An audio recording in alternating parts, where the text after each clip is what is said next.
Be patient with your pet. Proper training of your pet is essential to the success of the PetSafe Basic In-Ground Radio Fence. Remember that the PetSafe Basic In-Ground Radio Fence is not a solid barrier. The keys to training your pet to use the PetSafe system are patience, fairness, firmness, and consistency. Train for 10 to 15 minutes at a time, and don't try to do too much too quickly. More frequent short sessions are better than less frequent longer sessions. If your pet shows signs of stress, slow down the training schedule, add additional days of training, or increase the amount of playtime with your pet in the pet area. Common stress signals include pet pulling on leash toward the house, ears tucked, tail down, body lowered, nervous, frantic movement or stiffening of pet's body. Your pet must be completely comfortable near the boundary flags at the end of every training session. Spend at least 5 minutes of playtime at the completion of each session within 10 feet of the boundary flags. Finish each training session on a positive note with lots of praise and play.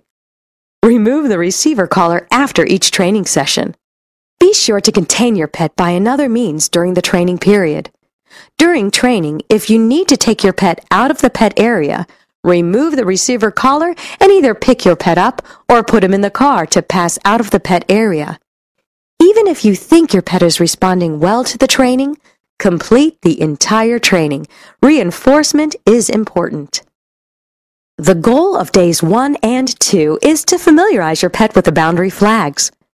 Perform 3 sessions per day, each session lasting 10 to 15 minutes.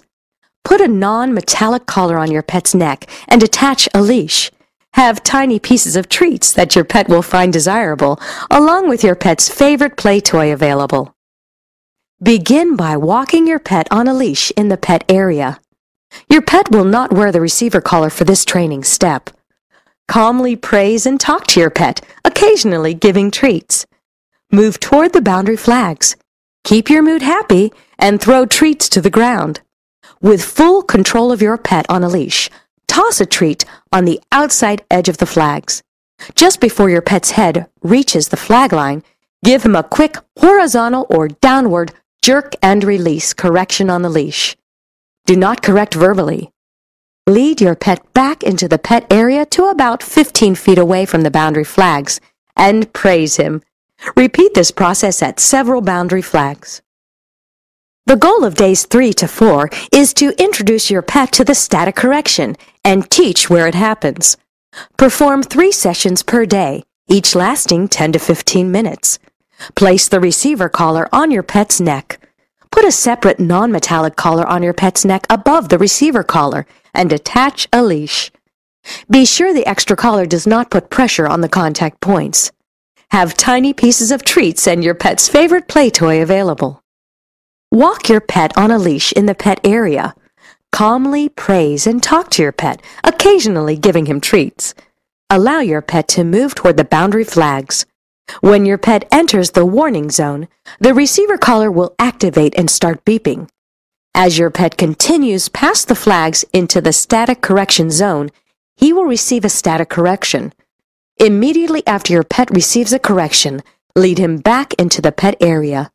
Praise him warmly and keep very calm body language and offer him a treat. Repeat this process at several different boundary flags. Never pull or call your pet in the static correction zone. Lead him to the boundary flags, and if he decides to not move past the flags, he is learning the system. Days 5 through 8 of the training session constitute the distraction phase. Your pet should still be on a leash. Create distractions such as other family members calling your pet from beyond the warning zone. If he stays put, reward with a treat. If he strains at the leash, allow your pet to enter the static correction zone and get corrected a couple seconds before pulling him back into the pet area. Then praise and treat your pet. Do this for 10 to 15-minute sessions 3 times daily. Now it's time for the leash to come off, under close supervision. Stay and play with your pet for sessions lasting for a few minutes at first, and then working up to an hour or more by day 14. Between days 15 and 30, your pet should be able to run free, but check in on him at regular intervals. With the PetSafe Basic In-Ground Radio Fence, your pet is safely contained, but still enjoys a sense of freedom. Once your pet learns the boundary zone, he will be reluctant to cross it for walks or car rides. You have two options. First option, replace the receiver collar with a regular collar. Then put your pet in your car within the pet area and drive him out of the pet area. Option 2, replace the receiver collar with a regular collar and leash. Walk your pet out of the pet area with a command such as, "Okay." Always leave the pet area with a leash, and your pet will associate leaving the pet area only on a leash. There are a whole range of additional accessories that can be purchased for your PetSafe Basic In-Ground Radio Fence. Simply contact the Customer Care Center at 1-800-732-2677 or visit our website at www.petsafe.net to locate a retailer near you.